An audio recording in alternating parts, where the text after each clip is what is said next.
Hello friends, this is Sarika Soni. आज का हमारा टॉपिक है मूल्यांकन के प्रकार, टाइप्स ऑफ इवोल्यूशन।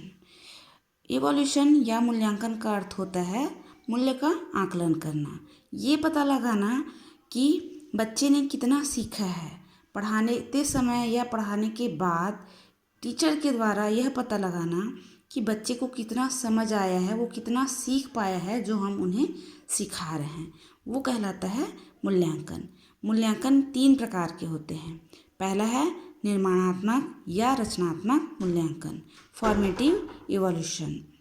दूसरा योगात्मक या संकल्पनात्मक या अंतिम मूल्यांकन, जिसे समेटिव इवोल्यूशन कहते हैं। तीसरा होता है निदानात्मक मूल्यांकन, डायग्नोस्टिक इवोल्यूशन। 3 प्रकार के मूल्यांकन होते हैं मुख्यतः।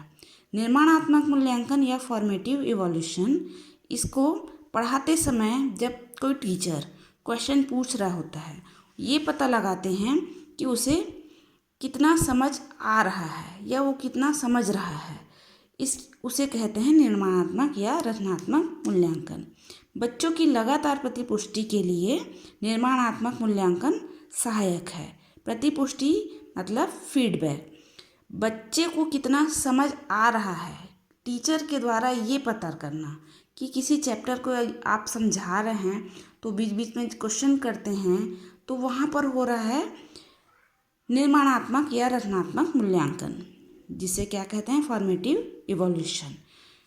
निर्माणात्मक मूल्यांकन से अध्यापक पढ़ाते समय यह जांच करते हैं कि बच्चे ने अनुभूतियाँ, अभिव्यक्तियाँ और ज्ञान को कितना ग्रहण किया है।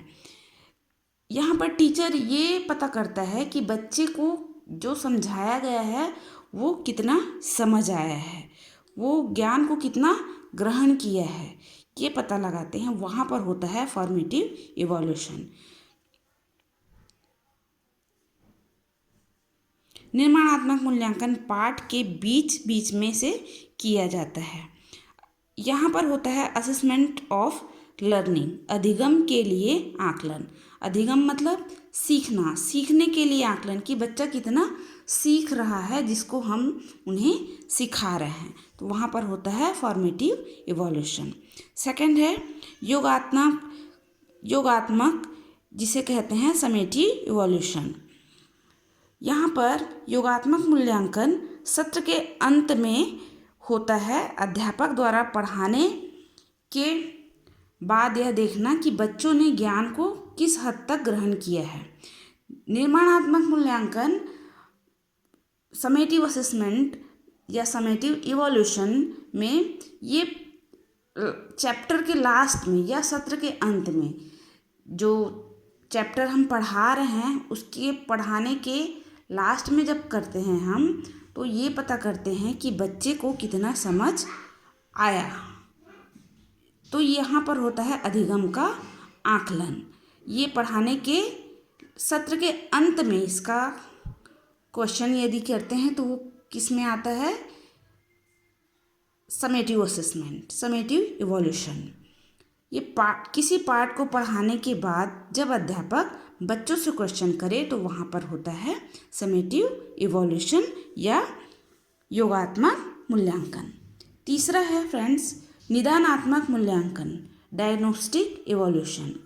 वह जो बच्चे असफल हो रहे हैं उन बच्चों के असफलता का कारण ढूंढना निदानात्मक मूल्यांकन कहलाता है।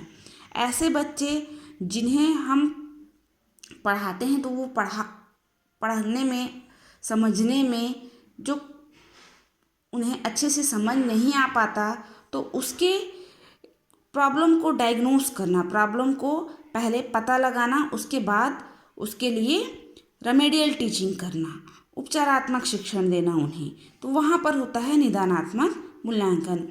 उसके प्रॉब्लम का निदान करना, वहाँ हुआ निदानात्मक मूल्यांकन। तो यहाँ पर होता है सीखने के रूप में मूल्यांकन, मतलब हम सीख रहे हैं तो उसे, उसकी जो कमजोरी है उसको दूर करने के लिए वहाँ पर उपचार करने के लिए रेमेडियल टीचिंग दी जाती है। तो फ्रेंड्स, हमने यहाँ पर क्या सीखा? हमने इस चैप्टर में जो मूल्यांकन के प्रकार है, मूल्यांकन के 3 प्रकार हैं। पहला है निर्माणात्मक, जिसे फॉर्मेटिव इवोल्यूशन कहते हैं। दूसरा योगात्मक, समेटिव इवोल्यूशन। तीसरा निदानात्मक मूल्यांकन।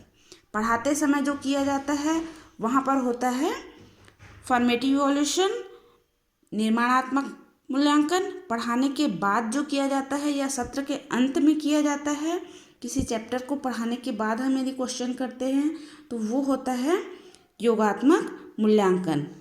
और यदि किसी बच्चे के प्रॉब्लम को सॉल्व करने के लिए किया जा रहा है तो वहाँ पर होता है डायग्नोस्टिक इवोल्यूशन। तो फ्रेंड्स, आप सभी को मूल्यांकन के प्रकार में यदि कोई डाउट हो तो प्लीज़ कमेंट बॉक्स में कमेंट करके पूछ सकते हैं। Thank you.